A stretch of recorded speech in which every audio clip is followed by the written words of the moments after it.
This is a video that is different from most of our other case study videos, and I'm about to tell you why. I'd like you to first stop this video at this point in time and make sure you've read through the case study number 4 one time without making any notes, without worrying about the assignment, but make sure you've read through the case study one time. I'll give you a minute here to do that before I start explaining this part of the assignment. All right, making sure you've read through it one time without worrying about the assignment. My first words to you are don't panic. This one is tough. This one, likely this case study, if it was a real student, would have taken a full CA60 review, hours of time by many members of the team. This is for maybe a new student with intensive needs, or in this case, a very intense situation.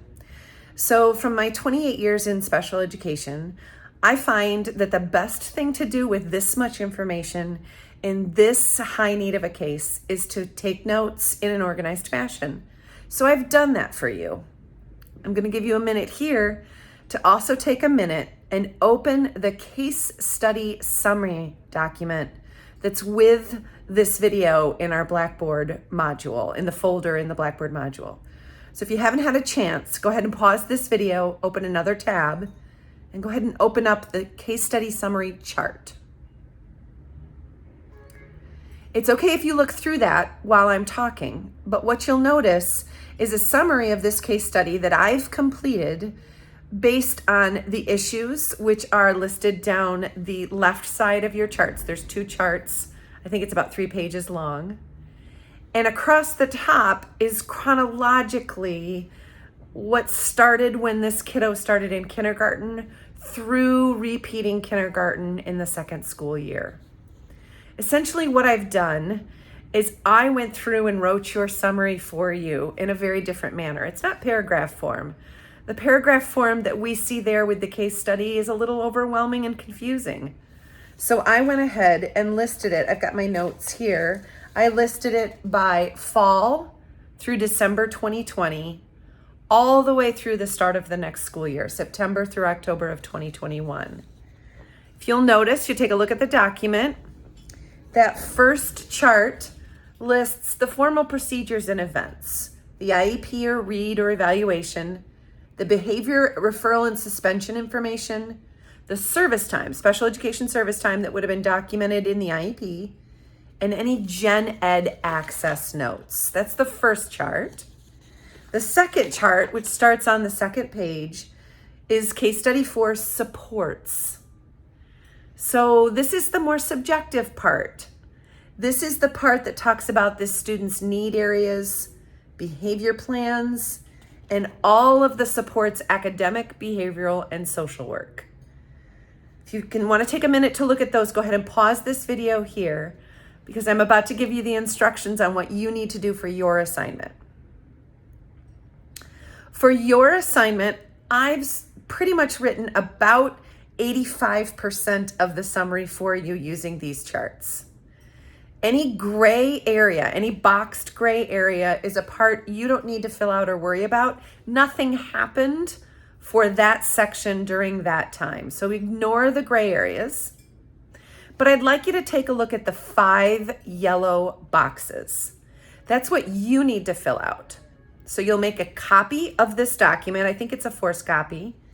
You'll make a copy of this document, and your first one to fill out is on that first chart, first page, behavior, referral, and suspension for September through October of 2021.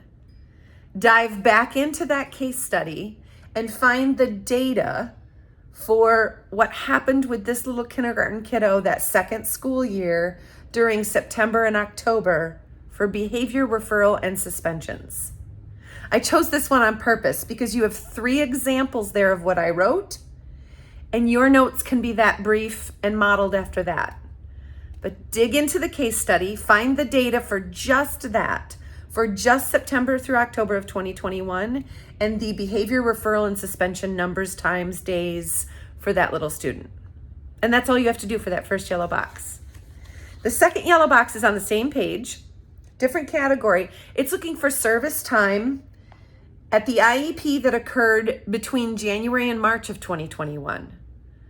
So dig back into that case study and look for the IEP that occurred during that time period and write down the service hours time. There are 2 other examples there for you. Again, short notes. You can even copy and paste if you want to, but these are pretty short. Dig in, get that data, and fill in that yellow box for service time, January through March of 2021.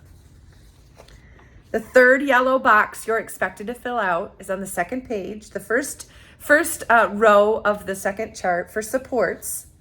And what I'd like you to do is dig in and find our students' need areas that were listed in May of 2021. This is going to be a little bit longer. You may go ahead, copy from the case study, paste it in there, but then I also want you to go through and edit it a little and make sure it makes sense. You might have to get rid of some words and some spaces and just make sure it makes sense. Number 4 is a little bit more challenging. It's on the same page, same chart, but it's supplementary aids and services for academics that first fall through December of 2020. This is when they're identifying the student and having the first IEP. You're going to need to go through and eliminate the behavioral data that's below it in the very next section or square. But I just want academic supplementary aids and services from that first IEP. I think it occurred in December 2020. So you look for that. And the last one is the very last row of this chart, and it asks for social work services. That's what SSW stands for. In May of 2021. You've got 2 other examples there. I've talked through these separately, but essentially what you're going to do is make a copy of this document, fill in the yellow boxes based on the information from the case study, and then I want you to paste this right into your case study assignment. I wrote most of your summary for you. You filled in 5 sections, and that's what you're going to use for the data to complete this assignment. That's your assignment. If you have any questions about this process, please shoot me an email right away. This is meant to make it easier for you and not more complicated. Once you've completed the yellow boxes, pasted it into your case study number 4 assignment, please reread it, take a hard look at it, and use it to answer questions 2, 3, and 4.